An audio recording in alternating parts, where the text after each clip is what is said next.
Right, so I got a little bit distracted repotting aloes and orchids and stuff. So it's nearly dark, but it's not dark. It's not night, so let's get on with it before it is.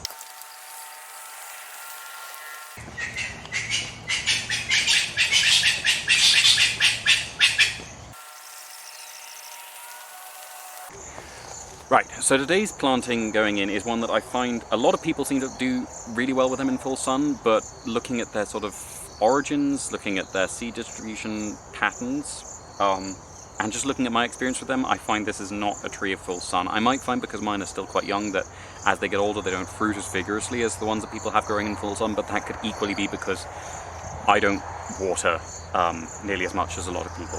So today's tree is a lychee, which I find it very, very prone to sunburn in Zambia.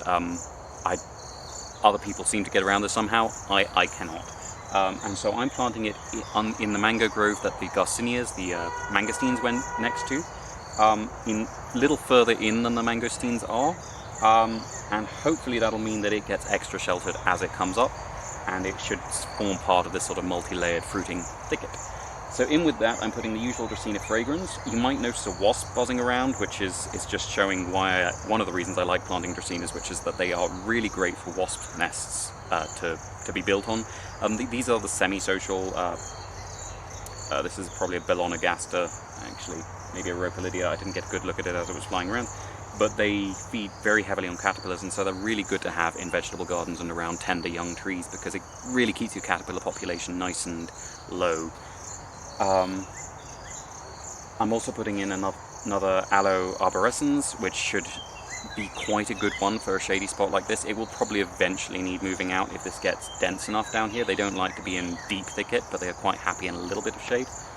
And then I'm putting in, not for any particular value compared to any other Kalanchoe, more because I want it away from my pots, because it's coming to the time of year where they start shedding thousands of little baby plants.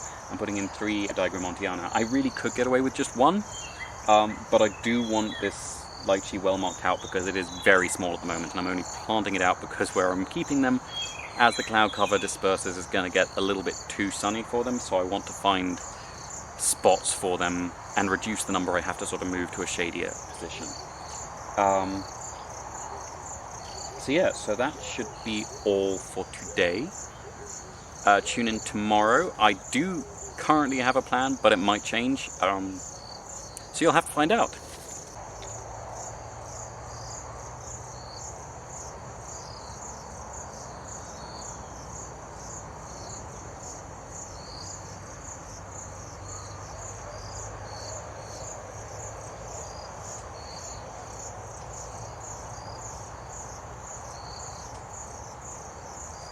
So this, I hope it didn't alarm anyone. Sorry, there are a couple of agate snails that were moving around in the scythed, I guess, Mexican daisies and grass as I came through. Now they'll often eat the scythed grass, rather more preferentially than a lot of young trees that they come across, because they are mostly grass feeding, I find, and it's really only if they have nothing else, and if there's a lot of very tender growth, that they tend to go after anything you want to keep around.